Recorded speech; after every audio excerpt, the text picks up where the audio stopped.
President Biden's advisors admit they don't currently have any short-term solutions to curb record inflation in the U.S. Commodity prices continue to rise, angering Americans. While the midterm congressional elections draw closer, making the risk of Democrats losing their majority in the House and Senate. In that situation, the White House has begun to change its message on inflation, even though President Joe Biden currently does not have many effective tools to deal with the growing crisis. There are many factors driving prices up that are beyond President Biden's control, from the pandemic, the economic stimulus packages launched by many governments, the broken supply chain, to the conflict with Russia, Ukraine. However, the Biden administration has been largely criticized for its slow response and inflexibility in tailoring its message. The White House initially believed that inflation, which began last year, was a temporary phenomenon and would end by the summer. When this assumption was proven wrong, the Biden administration continued to be optimistic that inflation peaked in April and would begin to decline after that. But the reality shows that this belief is also incorrect. The U.S. Consumer Price Index (CPI) rose 8.6% in May from a year earlier, the highest level in 40 years. Last month's CPI increased even faster than in April, showing that the peak of inflation has not yet been established. When the bad signals continuously appeared, U.S. Treasury Secretary Janet Yellen was forced to admit the government was wrong about inflation. In the West Wing of the White House, aides to President Biden also said that most of the top forecasters and also the Federal Reserve, Fed, misjudged the situation. President Biden then tried to find a scapegoat for the inflation crisis.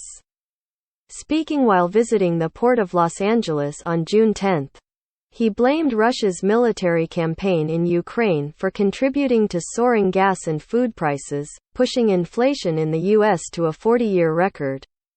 4 days later, the President of the United States ramped up offensive pressure on Republicans, claiming that Republicans supported policies that hurt American workers, and rejected claims that his administration had caused damage to American workers. The economy becomes too hot. I don't want to hear more lies about reckless spending, Biden said angrily on June 14. We're changing people's lives.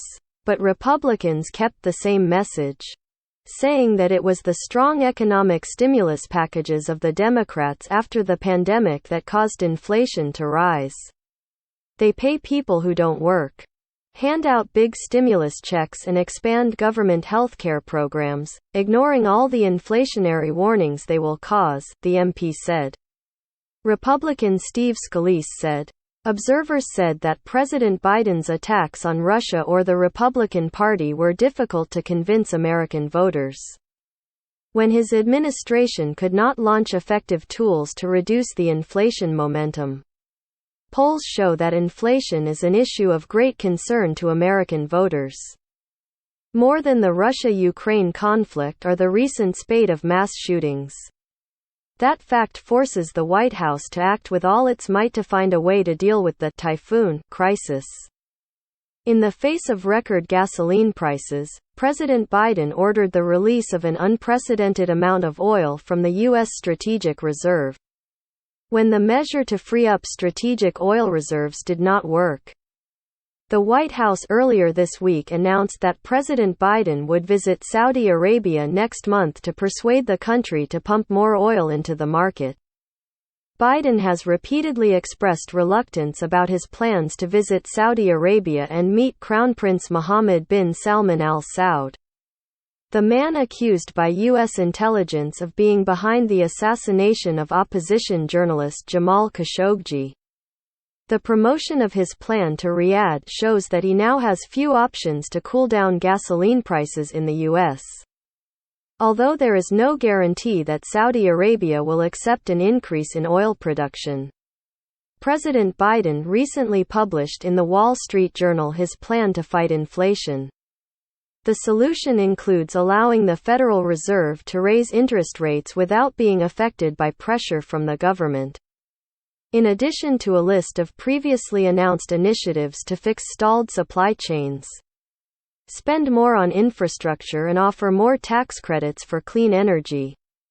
But most of these solutions need to be approved by the U.S. Congress.